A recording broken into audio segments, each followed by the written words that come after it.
Karena saya melihat di beberapa media ingin dikaburkan hukumnya. Ya, ingin dikaburkan dan ingin dibalik hukumnya. Contohnya jenggot. Ya. Contohnya jenggot. Kalau kita membuka hadis-hadis tentang jenggot, Imam Son'ani yang hidup 200 tahun yang lalu menukilkan kesepakatan 4 mazhab tentang wajibnya jenggot untuk kaum lelaki. Wajib membiarkan, bukan menumbuhkan ya. Beda ya. Kalau wajib menumbuhkan berarti besok meledak produk wak doyok. Dianjurkan beli produk wak doyok supaya keluar jenggot. Enggak dianjurkan. Yang diwajibkan oleh Nabi membiarkan jenggot yang tumbuh dan dilarang mencabutnya, tapi enggak dianjurkan menumbuhkan. Jadi enggak perlu beli wak doyok supaya keluar jenggot. Ya. Ya mau beli ya silakan. Maksudnya enggak dianjurkan, enggak dikatakan sunnah. 4 mazhab berpendapat wajib. Dalilnya banyak. Hadis Bukhari Muslim dari Abu Hurairah, dari Abu Sa'id, dari Jabir, dari Abdullah bin Umar, dari Abdullah bin Abbas. Bahkan Imam Son'ani menyatakan hadis jenggot mutawatir hukumnya. Dan bunyinya perintah. Kata Imam Son'ani. Di antaranya hadis Nabi uhfu syawarib wa'ful luha. Biarkan jenggot dan bersihkan kumis. Wa khaliful majus. Dengan kalian membersihkan kumis dan membiarkan jenggot, kalian telah menyelisihi kaum Majusi dan kaum musyrikin. Hadisnya dalam Sahih Bukhari dan Muslim. Datang dai kondang, ya kalau ikut mazhab Syafi'i boleh enggak jenggot? Jenggot kan sunnah, enggak wajib. Masya Allah, 4 mazhab sepakat wajib. Kalau saudara enggak berjenggot, janganlah kelek-kelek hukum Allah. Sampaikan hukum Allah seadanya, sekalipun yang menyampaikan melanggar. Karena kalau tidak kita sampaikan atau kita kaburkan, dosa dua kita. Dosa kita dua, dosa tidak melakukan dan dosa menipu masyarakat. Jelas ya? Sunnah, kita Syafi'i ya sunnah. Lah para ulama salaf, mereka melakukan suatu ibadah karena tahu itu sunnah. Lah sekarang kita gara-gara sunnah nggak kita lakukan, kan terbalik. Ulama salaf melakukan sebuah kebaikan karena tahu itu sunnah. Lah sekarang kita meninggalkan sebuah kebaikan karena tahu itu sunnah. Kan kamu balik. Jelas ya? Sekarang orang berjenggot ribut, menyeleneh di tengah-tengah masyarakat. Padahal jenggot yang diperintahkan, dilarang oleh Nabi mencukur jenggot. Bahkan para ulama menjelaskan ketika Abdullah bin Umar bin Khattab, putra Umar, beliau pernah mencukur jenggotnya setelah satu genggam. Setelah satu genggam di sini, bukan di sini. Jangan salah paham. Karena orang-orang terkadang suka kelek-kelek agama. Satu genggam dipotong yang di atas. Itu bukan satu genggam namanya. Itu satu jari. Setelah satu genggam beliau potong. Para ulama menjawab bahwa para sahabat, mayoritas para sahabat menyelisihi perbuatan sahabat Abdullah bin Umar. Umar ayahanda beliau sendiri menyelisihinya. 1. 2. Bahwa beliau melakukannya itu ketika umrah, ijtihad dari beliau. Kata Imam Malik, ingin saya dudukkan masalah ini karena sering dikaburkan karena dia tidak melihara. Ya kalau jawab wajib, gimana ini? Saya ustaz nggak berjenggot. Sunnah, yang menjenggot silakan. Yang penting yang kayak tusuk sate aja katanya. Subhanallah. Jenggot itu fitrah. Nabi memerintahkan kita membiarkan jenggot dan itu bentuk menyelisih Majusi dan kaum musyrikin di masa itu. Menunjukkan apa? Jenggot itu penampilan modern. Mencukur jenggot itu penampilan kulot dan kuno. Sebelum Islam, mereka cukur jenggot, membiarkan kumis. Datang Islam menyuruh kumis dibersihkan dan tumbuhkan jenggot. Berarti berjenggot yang modern atau yang mencukur jenggot tidak modern? Yang modern. Hah? Mana yang modern? Berjenggot. Jelas ya jamaah? Bukan juga kita pahami yang nggak berjenggot neraka, yang berjenggot lebih afdal daripada yang nggak berjenggot. Enggak, kita nggak bahas itu. Kita lagi bahas duduk permasalahan ilmiah. Bisa jadi orang yang nggak berjenggot karena suatu kondisi dia tidak berjenggot, tapi punya ibadah yang lain yang tidak dimiliki oleh yang memiliki jenggot.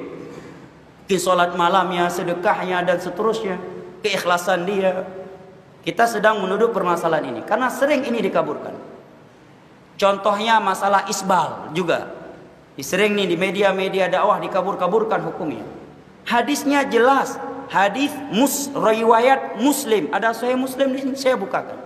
Dari sahabat Abu Hurairah, jelas, gamblang, tegas bunyi hadisnya. Bagaimana bunyinya? Ma asfala minal ka'baini fa finnar.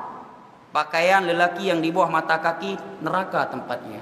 Lu semua di dalam neraka. Saya tidak memvonis manusia, saya menyampaikan hadis Nabi. Hadis riwayat Muslim dari sahabat Abu Hurairah. Bahkan dalam hadis Abdullah bin Umar dalam Sahih Bukhari dan Muslim, Nabi menyebutkan thalathatun la yukallimuhullah yaumal qiyamah wa la yuzakkihim wa la yanzuru ilaihim wa lahum adzabun alim. 3 manusia di hari kiamat tidak diajak bicara oleh Allah, tidak dilihat, tidak disucikan, dan bagi azab yang pedih. Nabi sebutkan dari 3 golongan: al-musbil, yang isbal pakaiannya dari laki-laki. Datang sebagian dai kondang mengkaburkan hukumnya. Kalau dia tidak melakukannya tapi diterangkan hukum sebagaimana garis, silakan. Beda mungkin. Tapi ini dikabur.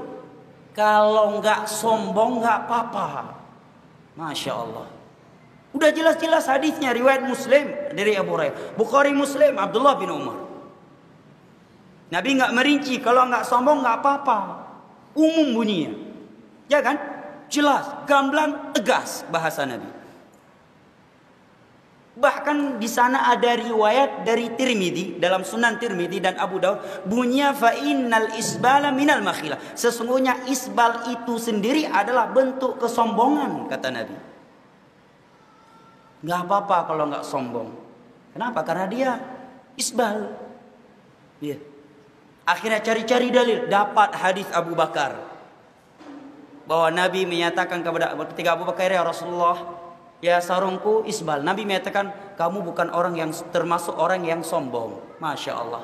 Padahal kalau jujur disampaikan hadisnya, bunyi hadisnya jelas. Abu Bakar menyatakan, ya Rasulullah, ini teks hadisnya.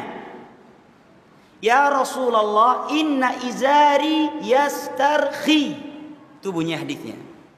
Wahai Rasulullah, sarungku melorot. Apa arti melorot? Berarti apa? Sebelumnya di atas apa di bawah? Di atas. Kalau di bawah naik namanya, bukan melorot. Ya kan? Inna izari yastarkhi. Sarungku ya Rasulullah melorot. Kemudian Nabi menyatakan, kamu bukan termasuk orang yang sombong. Apa yang kita pahami berarti dari hadis itu? Kalau kita ikhlas mencari kebenaran ketika mendengar hadis ini, bukan ingin ikut kita paksa hadis ikut hawa nafsu kita. Kalau jujur, semua orang bisa berkata bahwa Abu Bakar sarungnya isbal karena melorot, menunjukkan tidak sengaja, ya kan? Kedua, Nabi telah merekomendasi, menyatakan bahwa Abu Bakar tidak sombong dunia akhirat. Lah kita, siapa yang merekomendasi kita nggak sombong, saya dan Anda? Ada hadis dalam Sahih Bukhari, Farhan dan jamaahnya nggak sombong? Nggak ada. Abu Bakar ada rekomendasi dari Nabi langsung. Nah kalau kita sekarang, siapa yang merekomendasi? Nggak ada satupun ayat dan hadis yang mencantum nama saya dan Anda nggak sombong. Bahkan berapa sering kita punya sifat sombong yang berbicara maupun yang lainnya. Kan demikian pemahamannya, jelas ya kan? Memang ada khilaf di antara ulama, tetapi perlu diduduk dulu masalah ilmiahnya. Sebelum sampaikan khilaf, sampaikan dulu hadis-hadis permasalahan itu. Sehingga manusia sebelum baca khilaf, dia udah baca hadis. Begitu ada khilaf, dia tahu kemana dikembalikan khilaf ini. Kan begitu. Allah menyatakan dalam surat An-Nisa, fa in tanaza'tum fi syai'in farudduhu ila Allah war rasul in kuntum tu'minuna billahi wal yaumil akhir. Dzalika khairu wa ahsanu ta'wila. Apabila kalian berselisih dalam sebuah perkara, kembalikan kepada Al-Quran, kembalikan kepada Rasulullah hadisnya. Jika kalian adalah orang-orang yang beriman kepada Allah hari akhir, yang demikian itu adalah jalan keluar terbaik. Memang kalau kita bahas bab isbal dalam fikih, para ulama perlu didudukkan dulu permasalahan. Mereka sepakat no isbal itu yang terbaik. Jelas? Yang kedua, mereka sepakat kalau isbal dengan tujuan sombong, gegaya, mereka sepakat haram. Yang ketiga nih yang baru khilaf, kalau nggak ada sombong. Tiga pendapat dalam masalah yang ketiga ini. Pertama menyatakan mubah. Yang kedua menyatakan makruh. Makruh jumhur, pendapat mayoritas ulama. Yang ketiga berpendapat haram. Di antara yang mengharamkan Ibnu Hajar al-Asqalani, ulama Syafi'i. Jelas ya? Jadi dudukkan dulu masalah. Baiklah masalah, nggak usah bahas wajib haramnya. Mana yang terbaik? Mana yang terbaik? No isbal, ya kan? Nah, Anda ustadz, Anda dai, berikan contoh.